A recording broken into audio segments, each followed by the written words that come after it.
Okay, shalom everyone, or Shabbat shalom everyone, and welcome to another Bits of Torah Truths. We are in Parashat Korach, and so we're looking at Numbers chapter 16 verse 1 to chapter 18 verse 32. And I titled the study tonight, Gehenom, in parentheses, hell, cleaves to this type of person. Okay, and so in this week's portion we read something very interesting according to Numbers chapter 16, verses 12 through 13. And it says the following. It says, And Moshe sent a summons to Datan and Aviram, the sons of Eliab, but they said, We will not come up. It is not enough that is it not enough that you have brought us up out of the land flowing with milk and honey, to have us die in the wilderness, but you would also lord it over us? Indeed, you have not brought us into a land flowing with milk and honey, nor have you given us an inheritance of fields and vineyards. Would you put out the eyes of these men? We will not come up. And it's interesting, and that was Numbers 16, verses 12 to 13. It's interesting. Yeah, it's Korach. Yes, it's Parashat Korach.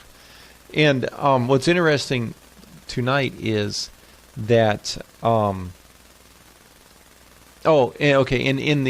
I'm looking at the chat room here, so I'm trying to keep up with those in the chat room.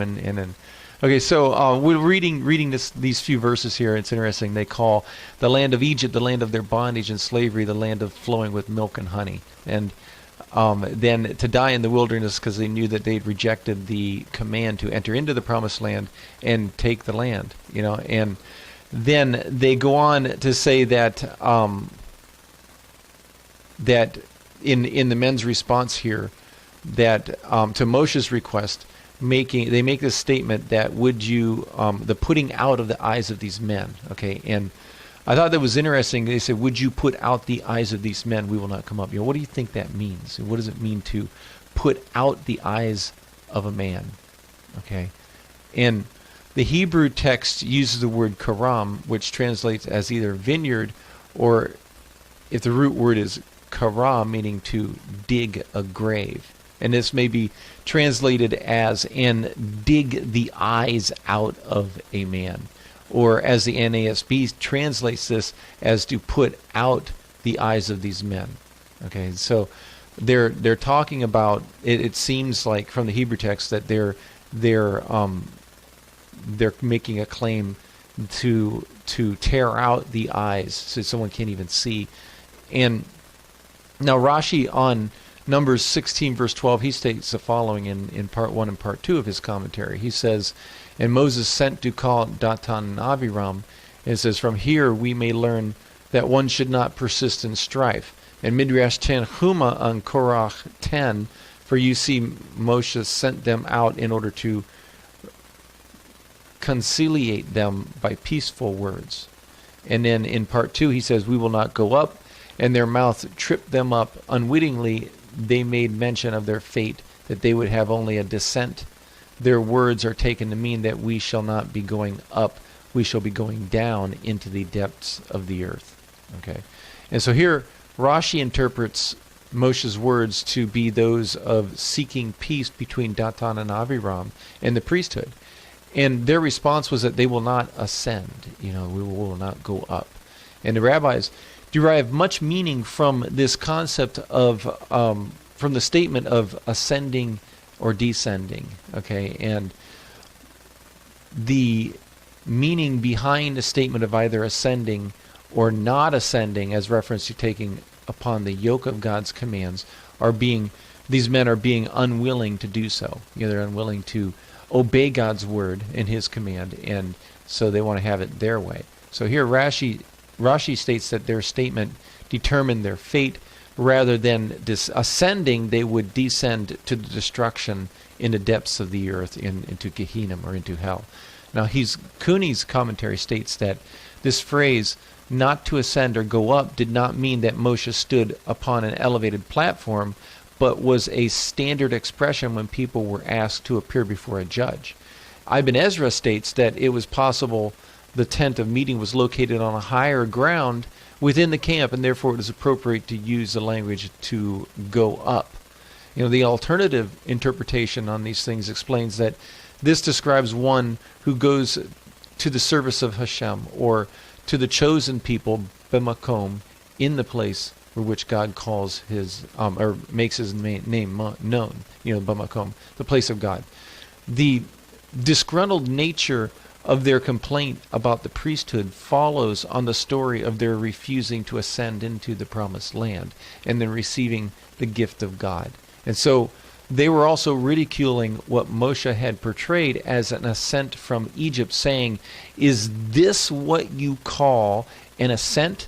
That you took us from a land flowing with milk and honey, and now we are stuck in a desert, a place only fit to die? Is this your idea of aliyah, of ascending, in improvement in our lot? Then no, thank you. We do not want any part of it." This is what the people were saying. And so they added, your sole purpose is to make yourself a prince over us, to be a ruler. And so they claimed that Moshe's purpose for Israel was not something that was sent of God, but it was something of his own making, that he was wanting to become a ruler over them. And that Moshe's purpose for Israel was to remain in the desert for a long time as they were dependent upon him, and this strengthened his position as an autocrat over them. Now, in Midrash Rabbah on Bamidbar in Parashat 5, part 23, states that Moshe's position as king was in effect only while Israel was in the desert. And the point is that the people were allowing their anger and their hatred to go unchecked. This caused them to decline the invitation of peace, to ascend, to perform aliyah, right, and to go up and to meet before God to discuss this issue. This approach had devastating consequences, and as that is due to their anger, right, and then Gehenom itself connected itself to them, dragging them down into the earth. Okay, and that's the story that we have today, and in Parashat Korach, what was going on with Korach, Datan, Aviram, and those men that had gathered together to come against Moses, against Aaron, and against God. Now, the scriptures we're looking at for tonight are from Numbers chapter 16, verses 1 to 33. Let me read through that. It says, "Now Korach, the son of Izhar, the son of Kohath, the son of Levi, with Datan and Aviram, the sons of Eliab, and On, son of Pelet, sons of Reuben, took action. They rose up before Moshe, together with some of the sons of Israel, 250 leaders of the congregation, chosen the assembly of men of renown. They assembled together against Moshe and Aaron, and said to them, 'You have gone far enough, for all the congregation are holy, every one of them, and the Lord is in their midst. So why do you exalt yourselves above this assembly of the Lord?' When Moshe heard this, he fell on his face, and he spoke to Korach and all his company, saying, 'Tomorrow morning the Lord will show you who is his and who is holy, and will bring him near to himself. Even the one whom he will choose, he will bring near to himself. Do this, take censers for yourself, Korach and all your company, and put fire in them, and lay incense upon them in the presence of the Lord tomorrow. And the man whom the Lord chooses shall be the one who is holy. You have gone far enough, you sons of Levi.' Then Moshe said to Korach, 'Hear now, you sons of Levi, is it not enough for you that the God of Israel has separated you from the rest of the congregation of Israel, to bring you near to himself, to do the service of the tabernacle of the Lord, and to stand before the congregation to minister to them? That he has brought you near, Korach and all your brothers, sons of Levi, with you. And are you seeking for the priesthood also? Therefore you and all your company are gathered together against the Lord. But as for Aaron, who is he that you grumble against him?' Then Moshe sent a summons to Datan and Aviram, the sons of Eliab. But they said, 'We will not come up. Is it not enough that you have brought us up out of a land flowing with milk and honey, to have us die in the wilderness? But you would also lord it over us. Indeed, you have not brought us into a land flowing with milk and honey, nor have you given us an inheritance of fields and vineyards. Would you have put out the eyes of these men? We will not come up.' Then Moshe became very angry, and he said to the Lord, 'Do not regard their offering. I have not taken a single donkey from them, nor have I done harm to any of them.' Moshe said to Korach, 'You and all your company be present before the Lord tomorrow, both you and they, along with Aaron. Each of you take his fire pan and put incense on it, and each of you bring his censer before the Lord. 250 fire pans. Also you and Aaron shall each bring his fire pan. So they each took his own censer and put fire on it and laid incense on it. And he stood at the door of the tent of meeting. And Moses and Aaron, and thus Korach assembled all the congregation against them at the doorway of the tent of meeting. And the glory of the Lord appeared to all the congregation. Then the Lord spoke to Moses and Aaron, separate yourselves from among this congregation, that I may consume them instantly. But they fell on their faces and said, O God, God of the spirits of all flesh, when one man sins, will you be angry with the entire congregation? Then the Lord spoke to Moses, saying, speak to the congregation, saying, get back from around the dwellings of Korach, Datan, and Abiram. Then Moshe arose and went to Datan and Abiram with the elders of Israel following him. And he spoke to the congregation, saying, depart now from the tents of these wicked men, and touch nothing that belongs to them, or you will be swept away in all of their sin. So they got back from around the dwellings of Korach, Datan, and Abiram. And Datan and Abiram came and stood at the doorway of their tents, along with their wives and their sons and their little ones. And Moshe said, by this you shall know that the Lord has sent me to do all these deeds, for this is not my doing. If these men die the death of all men, or if they suffer the fate of all men, then the Lord has not sent me. But if the Lord brings about an entirely new thing, and the ground opens its mouth and swallows them up with all that is theirs, and they descend alive into Sheol, then you will understand that these men have spurned the Lord. And as he finished speaking all of these words, the ground that was under them split open, and the earth opened its mouth and swallowed them up and their households and all the men who belonged to Korach and their possessions. So they and all that belonged to them went down alive to the grave, to Sheol, and the earth closed over them, and they perished from the midst of the assembly. All of Israel who were around them fled at their outcry, for they said, the earth may swallow us up too. And fire also came forth from the Lord and consumed the 250 men who were offering the incense before the tent of meeting. Okay, so that was Numbers chapter 16, verses 1 to 35. And so, according to the Torah, we read in Numbers 16, 31 to 33, it says that, and he finished speaking all of these words, and the ground that was under them split open, and the earth opened its mouth and swallowed them up and their households, and all the men who belonged to Korach and their possessions. So they and all that belonged to them went down alive to Sheol, and the earth closed over them, and they perished from the midst of the assembly. The earth, which was underneath them, they descended into Gehenom. And it's interesting, in the Hebrew text it says that the earth split, and then it also says, and the earth opened its mouth. And there's an interesting feature here as a reference to the ground, ha'adamah, and the land or the earth, ha'aretz, in the use of these two words as is connected to Gehenom and anger. Now, Nachmanides explains why the Torah had mentioned both ha'adamah and ha'aretz as opening in this verse.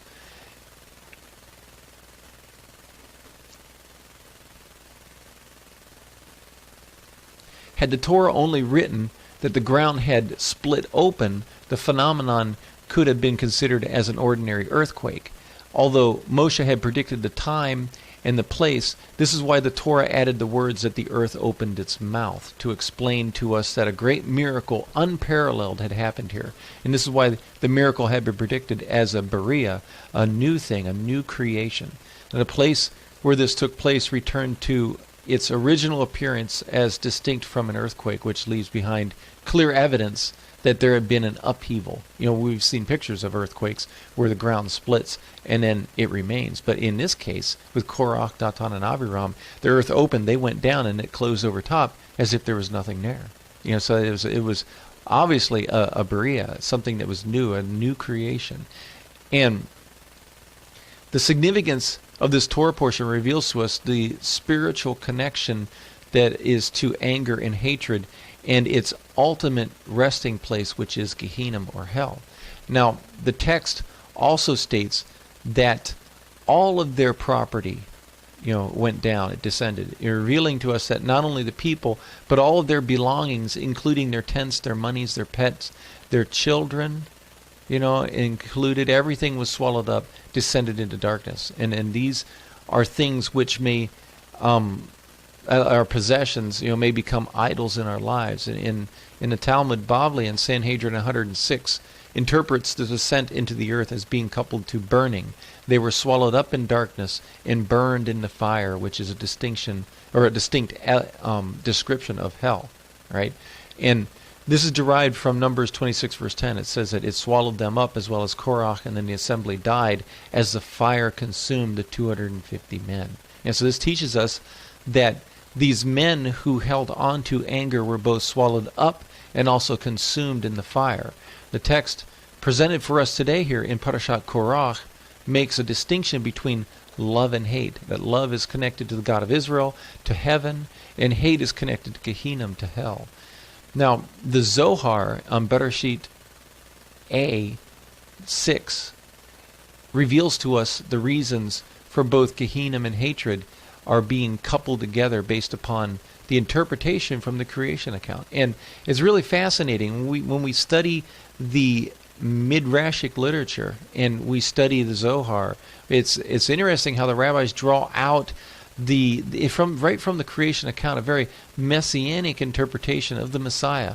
Okay, and I have written in the past on regarding the Messiah in the Midrash, Yeshua, and here we find in the Zohar we find this concept of hell and why it was created, and then why there is the necessity or a need for a Messiah, for one to come and to make peace. Okay, and so in the Zohar, the rabbis derive the interpretation of hatred and hell from Genesis chapter 1 verses 6 to 9.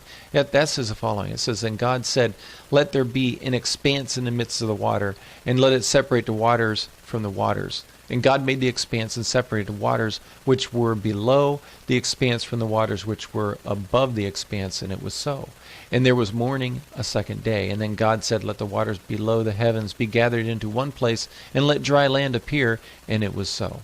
Okay, so metaphorically, the Zohar its interpretation is centered upon this firmament, this division, this dividing that is made between the waters that are above and the waters that are below. Okay, and this is visually connected to the Sephirot, which is a graphical picture of the 10 attributes or 10 emanations of God through which He created the physical and the spiritual worlds. Now, the Zohar identifies these the three forces that permeates all of existence and parallel this to the three pillars of the Sephirot. Okay, and the central pillar is that binding force which joins the two sides together. And this is metaphorically related to the firmament, which we see here right in the creation account with Genesis chapter 1 verses 6 to 9. And this is this firmament is what separates that which is above from that which is below, and also describes our lives as having the ability, the Zohar does, as having the ability to share, which is the right side, and the ability to receive, to take, right, which is described as the left side. And that middle column of the Sephirot is as our freedom of will, or freedom of choice. By our free will, we resist the desire to take and to receive, and nurture the desire to give, right? And the concept that is put forth in the Zohar is that on the second day of creation, a dispute broke out between the left and the right.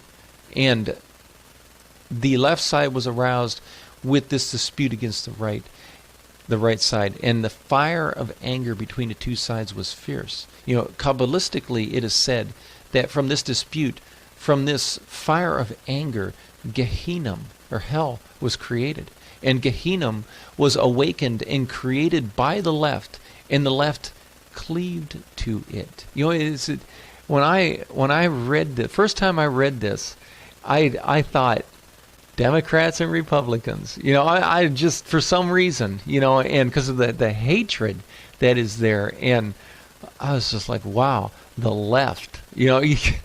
There's a reason they talk about the left and the right being conservative, the left being liberal, and so, but what we're finding here in the rabbinic literature is that the left, with its hatred, created hell itself, and that the hatred is what created, is what set on fire hell, okay? And Now, this Gehenom was, in the Zohar it says Gehenom or hell was awakened and created by the left, and the left had cleaved to it. And this is interpreted as, in quotes, whoever wants to strengthen the left shall fall into Gehenom, which originates from the left. Now, this is a very interesting Kabbalistic way of thinking about hatred and anger and being set on fire by hell.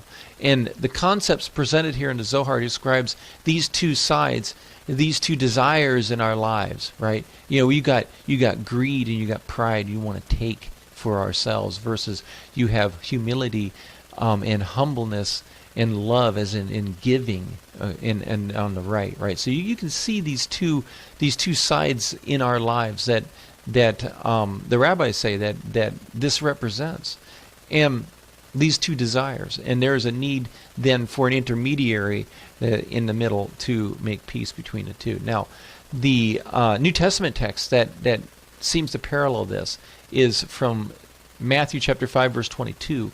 Yeshua said that, "But I say to you that everyone who is angry with his brother shall be guilty before the court. And whoever says to his brother, you good for nothing, shall be guilty before the Supreme Court. And whoever says, you fool, shall be guilty enough to go into the fiery hell." And in James chapter 3, verse 6, it states, "And the tongue is a fire, the very world of iniquity. The tongue is set among our members as that which defiles the entire body and sets on fire the course of our life, and is set on fire by hell." Okay? So James, in his comment about the tongue, he says that it is the very world of iniquity. This is a fascinating way, the way James is writing his text, because this seems to make an allusion to the upper worlds in the Sephirot, through which God had created the spiritual and the heavenly bodies in the physical realm, right? And the left and the right as they are being described in the Zohar. Now, Yeshua also speaks of the danger of pride that may be puffed up in Bina, in knowledge, and which leads to the danger of jealousy and anger and descending into the fire of hell. Now, the Zohar states that an intermediary came along on the third day. Interesting. On the third day, Tiferet, which is beauty, and this is the central pillar, and brought peace between the two sides, ending the dispute between the left and the right. And so, as the intermediary made peace between the two sides, Gehenom, hell, removed itself from the left and descended below. And the left joined with the right, and there was peace everywhere. And it was because of the power of disagreement, of anger, that Gehenom clinged or cleaved itself to the left. Okay? And this had a direct application in this week's Torah portion in Parashat Korach, in Numbers 16. And where Korach did not want to be attached above, he refused to ascend, to perform aliyah, right? And to take upon himself the structure of holiness that God had laid out according to the Torah. So the left, like the left, he joined himself with anger, and then Gehenom cleaved to him. Okay, so this is why we read what happened to Korach and all of those who joined him in the Torah. That him and those who joined themselves with him went right down to the grave. They descended into Gehenom. And because of anger, he was transformed by the fires of hell itself, just as James and Yeshua are stating in the scriptures in the New Testament of the dangers of hatred, having a hatred towards others, and pride, as opposed to loving others and loving our enemies. We were created to love God and to love others.